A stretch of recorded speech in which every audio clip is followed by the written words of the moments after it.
What's up, Kobi? How are you, my friend? All good. How are you doing? I'm doing great. I'm very excited to be doing this show at Sunset Room. LA has always treated me really well, and I'm just excited to bring all this music that I've been curating and putting together over the last, couple of months. A lot of exclusive stuff, so just excited to be sharing that with my LA peeps. We're going to the venue, by the way. Exciting. How many people fit in that place? About 1,100. All right, so we're gonna have 1,100 strong. Yeah. LA, I hope you're ready, because I'm gonna bring it, and I'm gonna bring it hard.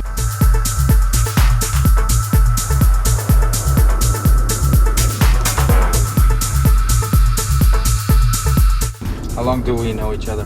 20 years? It's been a long time, I'll tell you that much. At least 20 years. It's gotta be at least. At least. Yeah. Not that I'm old or anything. I mean, I'm 21. No, but of course. No, I'm kidding. I'm really old. But yeah, we go way back. First things first, I just released a record on Sondos Records. It is called Afro Tech. It's a record I did with Antoine. It's a techno little number, and it is pumping. It is doing so well. I'm really excited about it. It's so hot that the police are coming right now to get me. Oh my God, look at this. It's about to go down right here. 2 cars. Oh yeah, it's going down. I started DJing when I was 11 years old. Not because I wanted to be professional. I just love music. And what music were you playing when you were 11 when years I first started, it was kind of like early like disco. It was early reggae and a little 3 tracks you remember from when you were 11 that you wanted to play. Herbie Hancock Rocket. Yep. I love that record. Because the scratching, it was so ahead of its time. There was Diana Ross.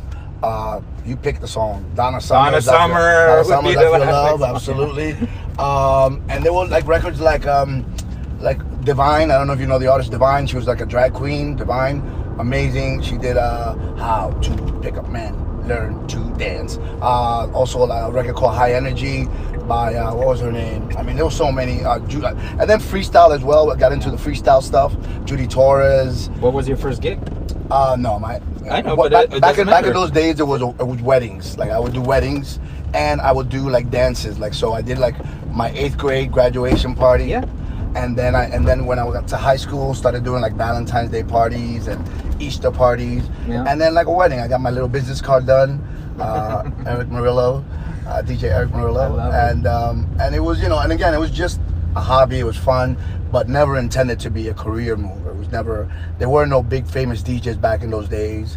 There was nobody that could say, hey, this could be a career path and you could make a lot of money at it. It was never like that. It wasn't until after the whole I got into production, and I created Reel to Reel. I Like to Move It, move it. And that brought me to the UK for the first time, and that's when I discovered the culture. And I remember the first gig I ever went to, I went to Ministry of Sound, and David Morales was DJing, and he had no shirt on, and he had his headphone on, and everybody was staring at the DJ, and I'm like, why is everybody looking at the DJ? I don't understand. And they said, because DJs are God here. And right there, the light bulb went off. I said, wait a minute. Well, I like that. Exactly. I'm like, okay, well, I've been DJing since I was 11, so I can parlay this whole, hit record into DJing. And it was kind of like that. And it's amazing because back then they used to bury the DJ in the far corner or all the way up in the ceiling somewhere. And in America, people used to actually look at each other and dance with each other. There was no culture. Yeah, exactly. That culture was not here yet.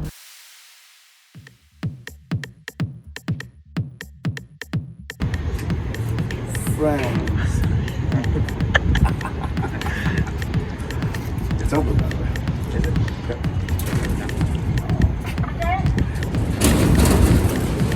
Yeah, baby. Open sesame. Hello. Hi, how are you? This is our room. I like that hard wood, baby. LA, I hope you're ready because we're going to have some fun up in this bitch. What? Get ready. It's going to go down, I said. It's going to go down. So we just saw the venue. What do you think? The room looks amazing. I mean, you're doing the sound, so I know the sound is going to be off the hook. And I'm just excited to do, a nice set for LA. Gonna play till the end, and I'm very excited about it. I love dancing. I love moving. I love, when I'm having fun, people know it, and I'm excited to dance for the LA people. They know already. I mean, I've been playing here for such a long time, and every time I come here, it's unbelievable. So I'm really, really excited. I mean, the last time I played with you was Halloween, no? A couple of years back.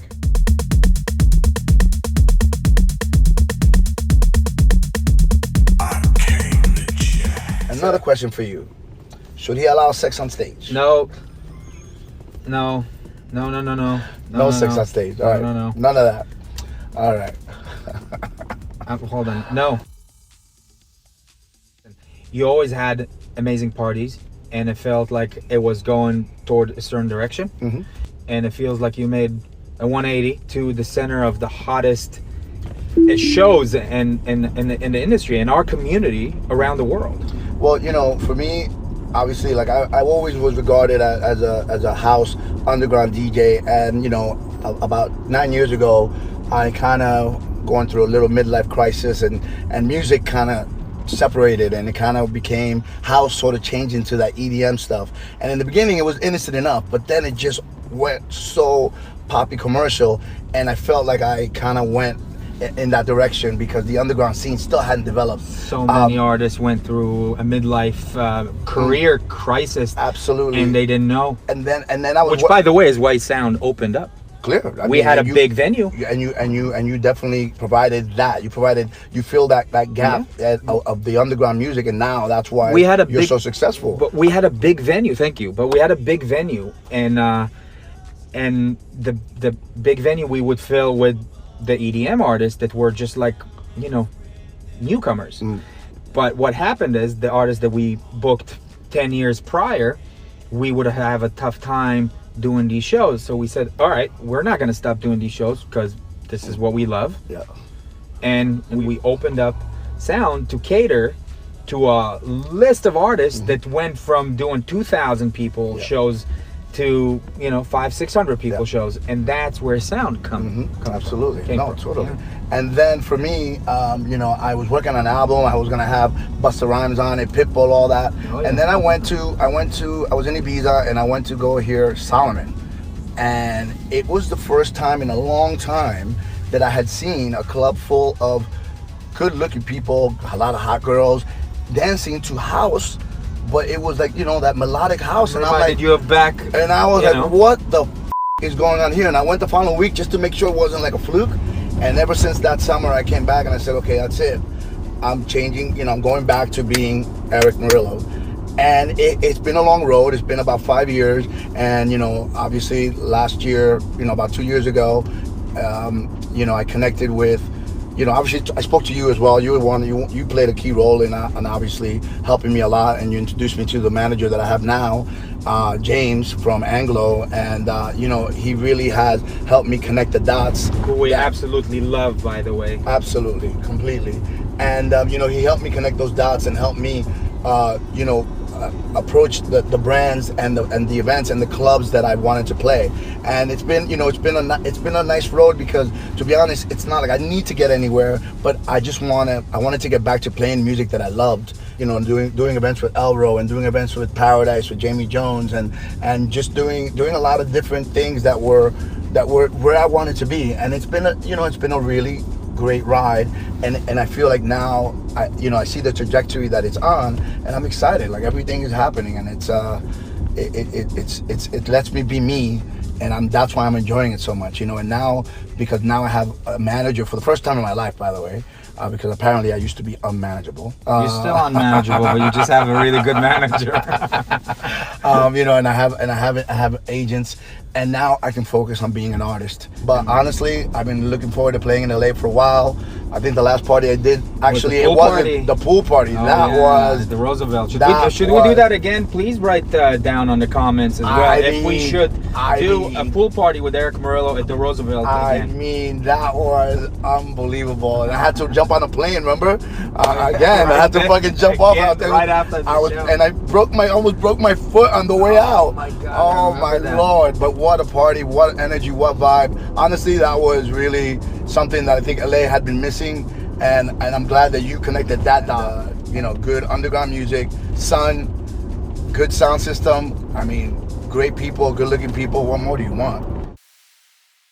Don't forget, Friday, February 21st. It is gonna be unbelievable. So come on down. I'm gonna take care of the music. You guys take care of the dancing, and we're gonna have a great vibe. Perfect. See you at the Sunset Room.